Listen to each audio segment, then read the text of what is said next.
ગીર સોમનાથમાં મહાશિવરાત્રી પૂર્વે શ્રદ્ધાળુઓનું ભારે ઘોડાપૂર ઉમટી આવ્યું છે। સોમનાથ ટ્રસ્ટની 25 રૂપિયાની વિશેષ બિલ્બ પૂજા માટે દેશ વિદેશના 13 લાખથી વધુ ભક્તો ઓનલાઈન નોંધણી કરાવી અને સર્વર જામ થઈ ગયા હતા। રેકોર્ડ બ્રેક ઘસારાના કારણે તેને પહોંચી વળવા માટે મુંબઈ અને સોમનાથની આઈટીની ટીમોએ રાત દિવસ કાર્ય કર્યું છે।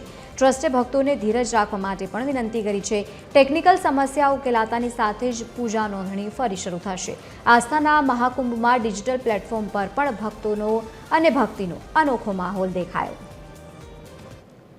भारी मात्रा में भक्तों के द्वारा यह पूजा पंजीकरण की प्रोसेस करने की वजह से ट्रस्ट वेबसाइट का जो सर्वर है उस पर लोड बढ़ा है, तकनीकी खामी आई और ट्रस्ट की जो आईटी टीम है इसके पीछे अभी लगी हुई है।